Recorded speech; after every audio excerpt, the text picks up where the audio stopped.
Please welcome John Smart. Thank you.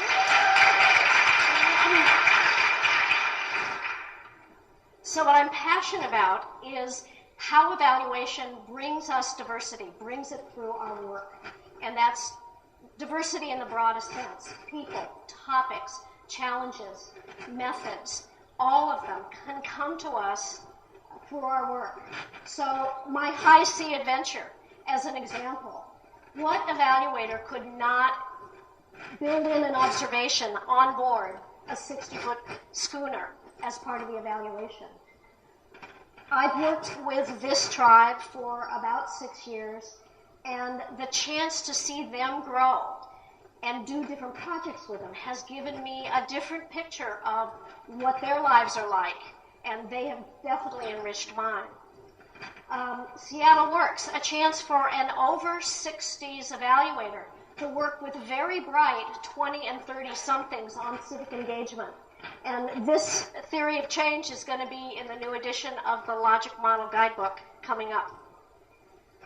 The Maui AIDS Foundation, a chance for me to try rapid assessment, and I got to tell you, I'm really sorry it was a rapid assessment. I would have liked to spend more time in the islands looking at AIDS housing organizations. Racial disparity and disproportionality in King County's child welfare system, an analysis of state data, and a chance to show how, at what points the data widen the disparity gap. A chance for me to work with homeless, mentally ill, substance abusing veterans. How often does that come along in everyday lives? The Medina Foundation gave us the chance for me to work for the first time on a cost-benefit tool, economic analysis, something I know nothing about. So a true learning for me. Another example of working around African American children's child welfare issues, and a chance to work with the workers within population-specific kind of practice for child welfare. Urban Artworks, trying out photo voice with kids who are diverted from the juvenile justice system. Totally fun event for me.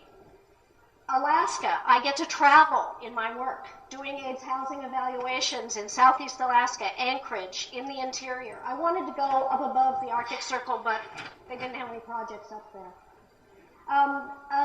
Another method, I get to do qualitative research in the state of Washington, communities that have significantly reduced their high school dropout rates. How did they do it? The National Rural Funders Collaboration, a community and economic development project, getting to work in 4 different communities in New Orleans, with tribes in the Great Plains, in the Salinas Valley with indigenous Mexican groups. How many times do people get to go into a prison to see a happy thing going on, the bonding of a Girl Scout troop, mothers and daughters? Another sort of diversity for me, going to work for the U.S. Conference of Bishops, and my first chance to really do evaluation around advocacy and social justice. So, a group I'm not used to praying at the beginning of every facilitated meeting, The Evaluation Forum and NeighborWorks America, opportunities for me not to do evaluation, but to teach others and do capacity building kind of work. And this is the Express Credit Union, a low-income credit union just started, and I put it up as my first foray into trying to do complex systems evaluations, something new and different for me. And the last slide, going to Cuba, I didn't get to do an evaluation in Cuba, but because I was a program evaluator, I was introduced to someone, and he, in learning what I did, introduced me to a government worker who collects the social demographic data in Cuba. And I learned all about the inside of that. So diversity to me is what all of us have the opportunity to touch in people, in content, in clients. So I want to challenge people to feed their passion, take a risk. It was a risk for me to get up here and do this. and keep learning. Thank you.